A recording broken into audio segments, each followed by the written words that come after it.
Esselamü aleyküm kıymetli gönül dostları. Hayat bazen fakirlikle sınar insanı, bazen sabırla yoğurur kalbini. Kimi zaman da Allah en beklenmedik anlarda kuluna bir kapı aralar. Kimi zaman bir duayla, kimi zaman sadık bir dost ile. Bugün size tevekkülünü yitirmeyen bir gencin ve onun sadık köpeğinin rehberliğinde ulaştığı hakikatin hikayesini anlatacağım. Altının, gümüşün ve taşların ötesinde, asıl zenginliğin sabırda, sadakatte ve imanda gizli olduğunu fısıldayan bu ibretlik kıssayla gönüllerimize bir yolculuk yapalım. Hazırsanız hikayemize geçelim. Halife Harun Reşit döneminde eski bir medeniyetin köyünde, kum tepeleriyle verimli ovalar arasında uzanan yerde Hasan adında bir genç yaşardı. Hasan çocukluğundan beri anne babasız büyümüş bir yetimdi. Dünyada sahip olduğu tek şey küçük bir kerpiç kulübe, hurma dallarından yapılmış bir çatı ve babasından kalma birkaç sade eşyaydı. Köy halkı Hasan'ı mütevazı giysileriyle görürlerdi.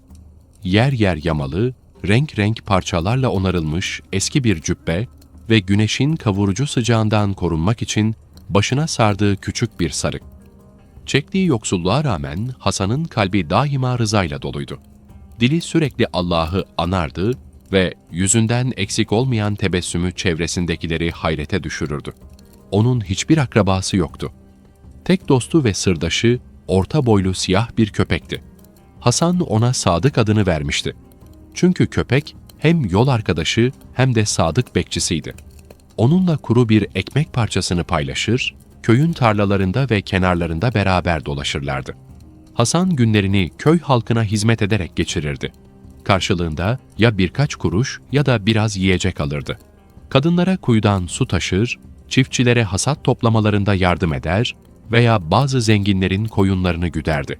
Buna rağmen kimseye kin gütmez, azla yetinir ve herkes için hayır dilerdi. Köy halkı onun doğruluğunu ve emanete sadakatini takdir eder, işlerinde güvenle ona teslim ederdi. Ama aynı zamanda onun bu fakirlik ve mahrumiyet karşısındaki sabrına da şaşırırlardı. Bir gece Hasan kulübesinin önünde oturmuş yıldızlarla dolu gökyüzünü seyrederken köpeği Sadık yanına oturdu.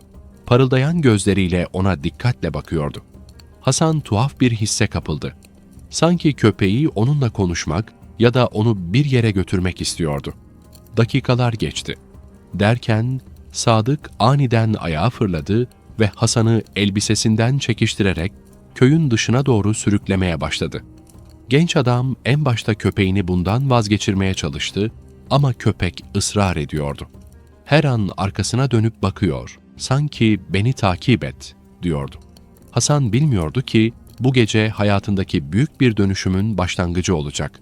Sadık dostu onu daha önce kimsenin cesaret edip keşfetmediği gizli bir sırrın kapısına götürecekti. Hasan köpeği Sadık'ın peşine düştü.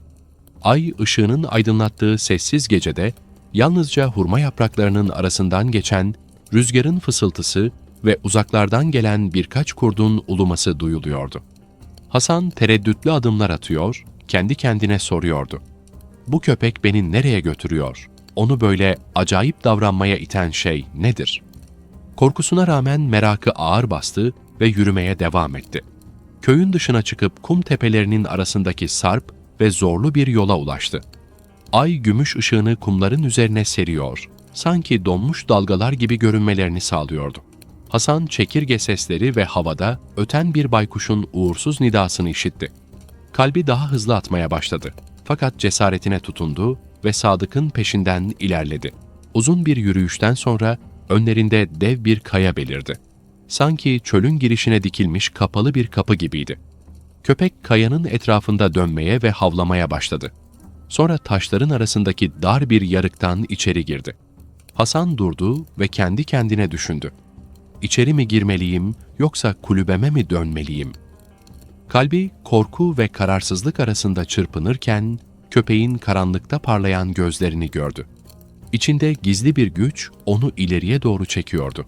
Cesaretini toplayıp dikkatlice içeri girdi. Önünde küçük bir oyuk, ardından dar ve karanlık bir geçit uzanıyordu. İçerisi soğuktu ve nemli kokular her yana yayılmıştı. Hasan elleriyle duvarları yokladı. Ayak sesleri yankılanıyor, Sanki arkasından başka adımlar da geliyormuş gibi hissediyordu. İleriye bir adım atıyor, sonra duraklıyordu. Derken geçit yavaş yavaş genişlemeye başladı. Birden önünde dağın içinde gizli bir salonu andıran büyük karanlık bir boşluk açıldı. Köşelerden birinde taşların arasından altın gibi parlayan bir ışık süzülüyordu. Hasan hayretle durdu. Kısık bir sesle mırıldandı. "Bu da ne? Yoksa benden önce kimsenin bulamadığı bir sırra mı ulaştım?" Köpeği Sadık tam da o ışığın önünde durmuş, sessizce onu bekliyordu. Sadık derin ve yavaş bir havlama çıkardı.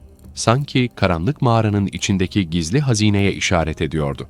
Hasan kalbi savaş davulları gibi çarparken titrek adımlarla ışığın geldiği yere doğru ilerledi. Mağara zifiri karanlıktı. Yalnızca taş yığınların arasından süzülen o altın parıltısı ortalığı aydınlatıyordu. Hasan eğildi ve zayıf elleriyle taşları tek tek kenara çekmeye başladı. Bir süre sonra önünde küçük eski bir sandık belirdi. Kalın tahtalardan yapılmış, paslı bakır halkalarla kuşatılmıştı. Hasan dizlerinin üzerine çöktü. Titreyen elleriyle kapağa uzandı. Kapak açılırken içeriden kadim bir iniltiyi andıran gıcırtılı bir ses yükseldi. Kapağın kalkmasıyla birlikte gözlerinin önünde altınlar, gümüşler ve türlü değerli taşlar birden parıldamaya başladı. Hasan'ın gözleri hayretle büyüdü. Ağzı açık kaldı. Gördüklerine inanmakta güçlük çekiyordu. "Bu bir rüya mı, yoksa Rabbim uzun sabrımdan sonra bana rızık kapısını mı açtı?" diye fısıldadı kendi kendine. Köpeği Sadık sandığın etrafında döndü. Kısa bir havlama çıkardı ve ardından sandığın önünde oturdu. Sanki hazinenin koruyucusu olmuştu. Hasan ellerini uzatıyor, altın külçelere, yakut ve incilerle süslü gerdanlıklara dokunuyordu. Her şey bu unutulmuş mağaranın zifiri karanlığında sanki buraya hapsolmuş bir güneş ışığı gibi parıldıyordu. Tam hayranlıkla bu serveti seyrederken fakirliğini hatırladı. Açlıkla geçen günleri, kuru bir lokma uğruna çektiği çileler gözlerinin önünden geçti. Gözleri yaşla doldu. İçtenlikle dua etti. "Ya Rab, eğer bu bana yazılmış bir rızık ise bana hayırda kullanmayı nasip et. Onu felaketime değil, kurtuluşuma vesile eyle."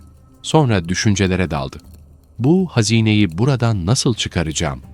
Köylüler görürse bana inanır mı, yoksa beni hırsız sanıp suç mu atarlar?"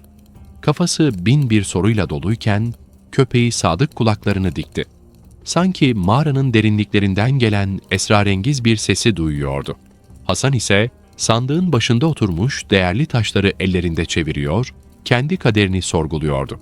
Derken aniden ürperdi. Mağaranın derinliklerinden boğuk bir fısıltı duyuldu. Fısıltı giderek artıp ince bir iniltiye dönüştü. Sanki bu mekanda vaktiyle yaşamış ruhların yankısı geri dönmüştü. Hasan olduğu yerde dona kaldı. Bedeninin uçları ağırlaştı. Adeta taşlara bağlanmış gibi kımıldayamaz hale geldi. Sadık aniden doğruldu. Gözleri dalgın, kulakları dikilmişti. Karanlığa doğru bakarken Hasan'ın ensesindeki tüyler diken diken oldu. Görünmez bir tehlikeyle karşı karşıyaymış gibi hissetti. Sadık aralıklı ve ürkütücü havlamalar çıkarıyordu. Sesi mağaranın boşluğunda yankılanıp korkunç bir uğultuya dönüşüyordu. Hasan temkinli adımlarla ilerledi. Sesin kaynağını anlamaya çalışıyordu. Çok geçmeden taşların yuvarlandığını duydu. Bir anda mağaradan çılgınca uçuşan yarasalar fırladı. Duvarlara çarpıyor, kulakları tırmalayan çığlıklar atıyorlardı. Hasan'ın kalbi dehşetle titredi. Bu karmaşanın ortasında, mağaranın bir bölümünde gümüş renginde bir parıltı dikkatini çekti. Sanki taşların arasında gizlenmiş bir kapıydı. Yaklaştığında kayaya kazınmış eski bir kabartma gördü. Üzerinde anlaşılmaz semboller ve hiç bilmediği yazılar vardı. Çevresine bakındı. Alçak bir sesle mırıldandı. "Burada nasıl bir sır saklı? Bu işaretleri kim kazıdı?" Tam o anda mağaranın tavanındaki dar bir çatlak arasından ay ışığı süzüldü. Işık, kayadaki sembollere vuruyor, sanki gizli bir mesajı açığa çıkarmak istercesine titreşiyordu. Hasan bunun tesadüf olmadığını derinden hissetti. Kaderin onu buraya getirdiğini düşündü.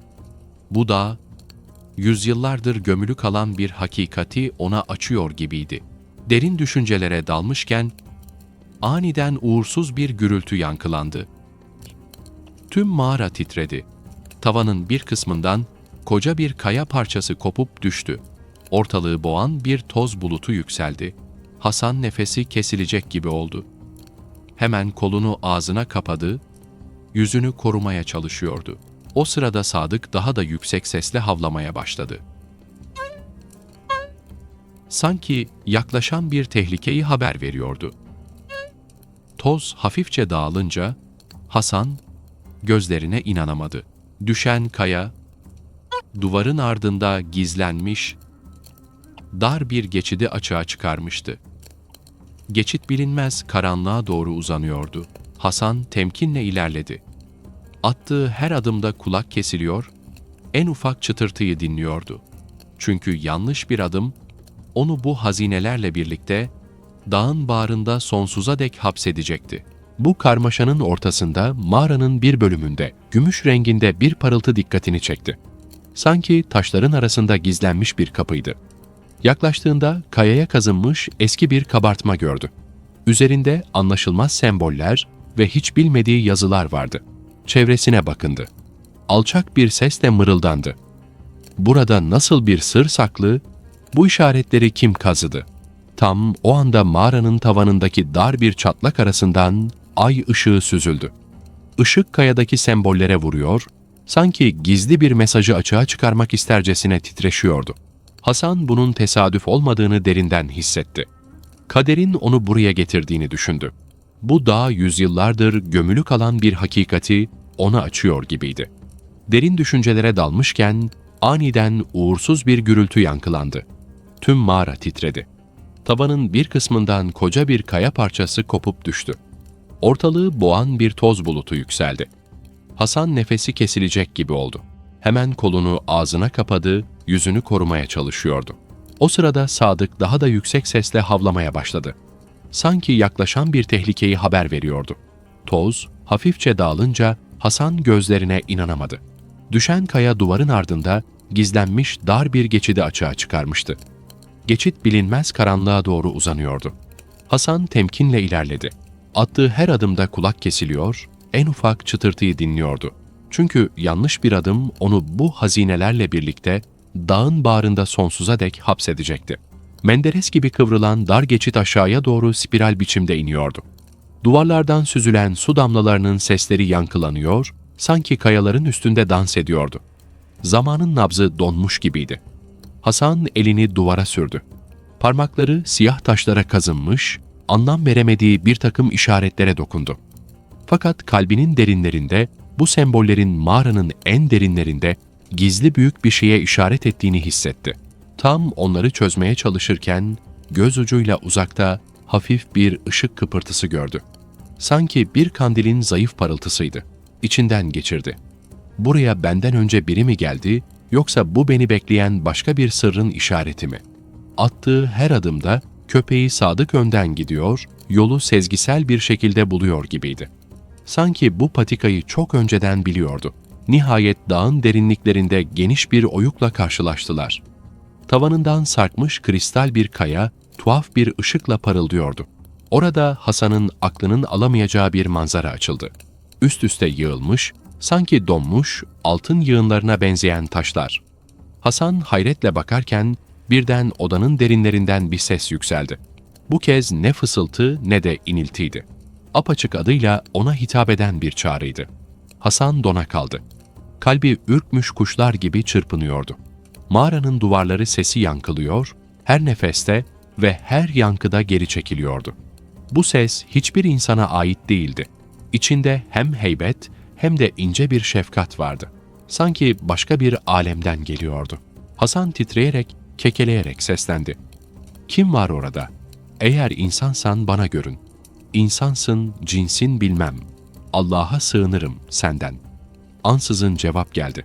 Fasih, vakur, saf bir dil ile. "Korkma ey Hasan, ben sana zarar vermek için değil, hayatını değiştirecek sırrı göstermek için geldim." Hasan'ın dizleri titredi. Küçük adımlarla ilerledi. Köpeği Sadık yanına sokuldu. Sanki sahibini teskin ediyordu. Yaklaştıkça mağaranın duvarları ince altın tellerle işlenmiş gibi ışıldamaya başladı. Işıkla yazılmış kadim nakışlar belirmişti ve ses yeniden konuştu. Bu mağaranın derinliklerinde asırlar önce bir salih kişi tarafından gizlenmiş bir hazine var. O emaneti saklarken vasiyet etti. Onu ancak sabırlı, fakir, dürüst ve emin bir genç bulsun. İşte sen ey Hasan bu sırrın alametisin. Sadık köpeği onu oraya kadar getirmişti. Artık vakit gelmişti. Hasan dizlerinin üzerine çöktü. Hayretler içinde etrafına bakındı ve nefesi kesilircesine mırıldandı. Ben miyim kastedilen? Bir kulübeden ve bir köpekten başka hiçbir şeyi olmayan bu fakir genç mi? Ses ona hem sert hem de şefkatli bir edayla karşılık verdi. Fakirlik ve sabır, işte asıl anahtar buydu. Ve sen kaderine yalnızca birkaç adım uzaktasın. Hasan'ın vücudundan bir ürperti geçti. İçinden sordu. Bu gerçekten gönderilmiş bir meleğin sesi mi, yoksa eski çağların efsanelerinin yankısı mı? Ama her şeye rağmen kalbinin derinlerinde onu bu yolda ilerlemeye zorlayan gizli bir güç hissetti. Sanki kader hayatının yeni ve şanlı bir sayfasını yazıyordu. Hasan kararsız adımlarla mağaranın derinliklerine yürüdü. Duvarlarda yankılanan gizemli bir fısıltı, eski rüzgarın nefesi gibi kulağına çarpıyordu. İlerle ey yoksulluğun oğlu, Allah'ın sana takdir ettiği şey oradadır. Hasan'ın kalbi titredi. Ayakları bir an dondu. Fakat köpeği, Sadık'ın havlaması ona cesaret verdi. Yürümeye devam etti. Rutubetli kayaların ve dar geçitlerin arasından geçerek dağın bağrında saklı geniş bir salona ulaştı. Salon sanki gizli eller tarafından oyulmuş büyülü bir kubbeyi andırıyordu. Orada gözlerini kamaştıran altın bir parıltı belirdi. Hasan hızla yaklaştı. Karşısında bakır ve gümüşle bezeli devasa bir ahşap sandık duruyordu. Boyutları iki insanın bile taşıyamayacağı kadardı. Titreyen elleriyle kapağını kaldırdı. Kalbi savaş davulları gibi gürültüyle çarpıyordu. Ve işte o an gözlerinin önüne serilen manzara karşısında nefesi tutuldu. Altın yığınları, dirhemler, değerli taşlar ve saçılmış inciler. Hasan diz çöktü. Gözlerini kamaştıran bu manzaraya baka kaldı. Gözlerinden yaşlar süzüldü, yanaklarına aktı. Kısık, boğuk bir sesle dedi. Elhamdülillah. Sabreden ve Allah'a tevekkül eden kulunu Rabbim asla yüzüstü bırakmaz. Sadık olup biteni anlamış gibi sandığın etrafında dönmeye başladı. Sevinçle havladı, sonra yanına oturup onu korumak için beklemeye koyuldu. Hasan küçük torbasını açtı ve içine elinin alabildiği kadar altın ve mücevher doldurdu. İçinden geçirdi. Defalarca geri döneceğim. Fakirliğim zenginliğe dönüşecek ve artık köyde bir yerim olacak. Köy halkının arasına dönerken Hasan yorulmuştu. Omuzlarında altın ve mücevherlerle dolu torbanın ağırlığı vardı. Sadık köpeği önden gidiyor, yolunu açıyordu. Nihayet mağaranın derinliklerinden çıkıp temiz havaya kavuştu. Ufukta sabahın ilk ışıkları belirmeye başlamış. Hurma dallarının arasında kuşlar ötüşüyordu. Hasan'ın kalbinde yepyeni bir umut parlıyordu. O an itibariyle artık köyün en zengin adamıydı. Fakat henüz bilmiyordu ki bu hazine hayatında daha büyük bir imtihanın anahtarı olacaktı. Hasan Sadık ile birlikte köye doğru toprak yolları açtı. Adımları yorgun ve ağırdı ama içten içe gizli bir sevinçle çarpıyordu kalbi. Cübbesinin altında sakladığı deri kemerde küçük altın dinar keseleri ve parıldayan mücevherler vardı. Sadık ise bu büyük sırrın farkındaymış gibi onun yanında yürüyor, sahibini koruyordu. Köyün kenarına vardıklarında insanların bakışlarını üzerinde hissetti. Onlar Hasan'ı her zamanki gibi eski püskü giysiler içinde fakirliğin izlerini taşıyan solgun yüzüyle tanımışlardı. Fakat bugün onda farklı bir şey vardı. Gözlerinde yeni bir güven ve yüreğinde saklı bir güç parlıyordu. Çok geçmeden Hasan altınlardan bir kısmını gizlice bir tüccara sattı. Karşılığında temiz yeni elbiseler ve bolca yiyecek aldı. Pazarda dolaşırken köy halkı şaşkınlıkla bakıyordu. Bu Hasan değil mi, fakir olan? Bu hale nasıl geldi? Kimi şüpheyle fısıldıyordu. Herhalde bir zenginle iş buldu.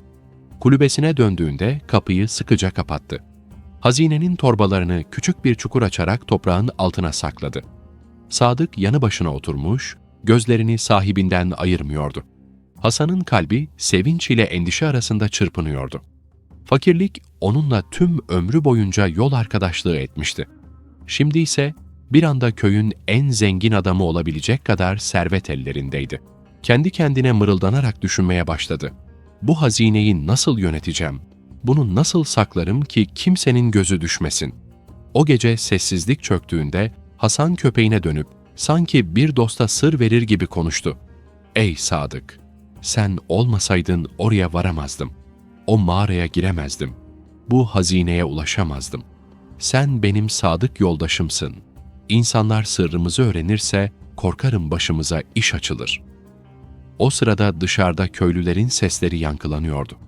Herkes kendi aralarında fısıldaşıyor, tahminler yürütüyor. Hasan'ın geçirdiği esrarengiz değişimin arkasındaki gerçeği öğrenmeyi düşüyordu. Çok geçmeden Hasan'ın hali köyün başlıca sohbet konusu oldu. Nereye gitse gözler üzerindeydi. Bu Hasan değil mi? Hani yamalı elbiselerle dolaşan, kuru ekmek kırıntılarıyla karnını doyuran, o fakir genç nasıl oldu da böyle zenginleşti? Hasan taş ve çamurdan sağlam bir ev inşa etmiş. Önünde geniş bir avlu yapmıştı. Avlusu köylülerin ayak izleriyle doluydu. Dahası cömertti. Açları doyuruyor, yoksullara yardım ediyor, dul ve yetimlerin ihtiyaçlarını karşılıyordu. Fakat yine de insanların dillerinden kurtulamadı. Bir gün köyün kahvesinde bazı adamlar oturmuş, yüzleri kıskançlıktan gerilmiş halde konuşuyorlardı. İçlerinden biri kuşku dolu bir sesle dedi, "Bu iş akla sığmaz. Hasan alnının teriyle bu kadar malı biriktiremez." Bir diğeri dudaklarını büzerek ekledi, "Belki de bir define buldu. Yoksa böyle ani bir zenginliğin izahı olamaz." Merak bazı gençleri daha da ileri götürdü. Hasan'ı köyün yollarında gizlice takip etmeye başladılar. Ama Sadık köpeği Sadık onların önüne dikiliyor, yaklaşmaya çalışanlara dişlerini gösteriyordu. Böylece Hasan'ı kimseye kolay kolay yaklaştırmıyordu. Yine de Hasan insanların haset dolu bakışlarının ağırlığını hissediyordu. İyi biliyordu ki gerçeği öğrenemezlerse yalanlar uyduracaklardı. İçinde mağarada bulduğu sırrı saklamaya çalışıyordu. Ama birden gelen bu zenginlik artık gizlenmesi neredeyse imkansız bir yük haline gelmişti. Bir gece Hasan evinin yakınında fısıldaşmalar işitti. Dikkatlice yaklaştı. Sadık yanında sessizce ilerliyordu. Duvarın gerisinde birkaç köylü adamın konuştuğunu duydu. "Yarın Hasan köyden çıkarsa onu takip etmeliyiz. Ya tarlalara ya da tepelere gider. Böylece nereye gittiğini öğreniriz." Hasan taş duvarın ardında gizlenmiş, kalbi savaş davulları gibi çarpıyordu. O an köylülerin haset ateşinin büyüdüğünü, artık kendisini ciddi bir tehlikenin beklediğini anladı. Köylülerin kalplerinde kıskançlığın ateşi yanmaya başlamıştı. Allah'ın Hasan'a emanet ettiği sır artık büyük bir tehlikenin hedefi olmuştu. Sakin bir sabah vakti köyün bazı adamları fırsat kolladı ve Hasan'ı gizlice takip etmeye başladılar. Sadık köpeğinin onları fark etmesinden çekiniyorlardı. Ağaçların, tepelerin gölgelerine saklanarak ilerliyor, adımlarını kısarak Hasan'ın izini sürüyorlardı. Hasan ise küçük torbasına doldurduğu altın ve mücevherlerle yavaş adımlarla ilerliyor, yükünü hafifletmek için dikkatle yolunu ayarlıyordu. Fakat arkasında kıskanç gözlerin olduğunu bilmiyordu. Hasan mağaraya girdi. İçerideki taşlar hazine sandığının ışığını yansıtıyordu. Sadık ise sahibinin yanından ayrılmıyor, tetikte bekliyordu. Mağaranın derinliklerinde Hasan'ın kalbinde sevinçle ihtiyat bir arada çarpıyordu. Zenginliğinin kendisine yeni düşmanlar kazandıracağını hissediyor, tedbir almak istiyordu. Hasan ise küçük torbasına doldurduğu altın ve mücevherlerle yavaş adımlarla ilerliyor, yükünü hafifletmek için dikkatle yolunu ayarlıyordu. Fakat arkasında kıskanç gözlerin olduğunu bilmiyordu. Hasan mağaraya girdi. İçerideki taşlar hazine sandığının ışığını yansıtıyordu. Sadık ise sahibinin yanından ayrılmıyor, tetikte bekliyordu. Mağaranın derinliklerinde Hasan'ın kalbinde sevinçle ihtiyat bir arada çarpıyordu. Zenginliğinin kendisine yeni düşmanlar kazandıracağını hissediyor, tedbir almak istiyordu. Mağaradan çıkarken yüzüne vuran rüzgar önsezisini daha da pekiştirdi. Köy artık onun için bir imtihan yeri olacaktı. Cesaretini ve hikmetini sınayacak günler yaklaşıyordu ve biliyordu ki çok kısa bir süre içinde sakladığı bu büyük sır dünyaya açılacak. Artık geri dönüş olmayacaktı. Hasan, köy halkının içini kemiren kıskançlığı ve merakını hissetmişti. Bunun üzerine sabır ve hikmetle bir karar aldı. Sırrını artık açıklayacaktı. Bir gün çarşıya indiğinde bütün köy halkının etrafında toplandığını gördü. Her yüz şaşkınlık ve merak içindeydi. Hasan onlara tebessüm etti. Yumuşak bir bakışla etrafına baktı ve sakin bir sesle konuştu. "Ey köyümün halkı, biliyorum zenginliğimi merak ediyorsunuz ama bilin ki ben bu sevinci ve hayrı sizden gizlemeyeceğim." Bir an durdu, nefes aldı. "Eğer bu malı sadece kendim için kullanırsam, o zaman gerçek fakirlik orada başlar. Ama sizlerle paylaşırsam, işte o zaman bu servet bir rahmete dönüşür." Sonra herkesin gözü önünde küçük torbasını açtı. İçinden altınlar, gümüş dirhemler ve mücevherler saçıldı. Kalabalık hayrete düştü. Gözlerinden yayılan şaşkınlık yüzlerine yansıdı. O günden sonra Hasan ve köpeği, sadık köy halkı için adeta bir sevinç ve huzur kaynağı oldu. Hasan açları doyurdu. Dulları ve yetimleri gözetti. Köy için hayırlı işler yaptı. Zamanla adı sevgi ve saygıyla anılır oldu. Günler geçtikçe Hasan servetini nasıl yöneteceğini öğrenerek köyün en zengin adamına dönüştü. Ama hiçbir zaman eski fakirliğini unutmadı. Malını hep iyilik ve imar için harcadı. Bir gün pazarda yürürken köylülerin ona gülümseyip selam verdiğini gördü. O an yaşadığı bütün fakirliğin, korkuların ve mağara deneyiminin aslında birer hayat dersi olduğunu anladı. Bu ders onu işte bugüne, şükür ve huzur dolu anlara getirmişti. Akşam olduğunda evinde oturdu. Güneşin batışını seyretti. Kalbi şükür ve minnetle çarpıyordu. Gözleri sevinçle parlıyordu. Ve o an fark etti. Asıl zenginlik altın ve mücevherlerde değil, sabırda, doğrulukta ve kadere olan imanda gizliydi. Böylece bir zamanlar fakirliğini saklayan, çile çeken Hasan, köyün en zengin ve en itibarlı adamı oldu. Onun adı sonraki nesillere anlatılacak bir hikayeye dönüştü. Sadık dostu Sadık ise ömrü boyunca Hasan'ın yanında kalan bir yoldaş ve koruyucu olarak kaldı. Ve hikayemiz de böylelikle nihayete erdi. Hepiniz Allah'a emanet olun dostlar.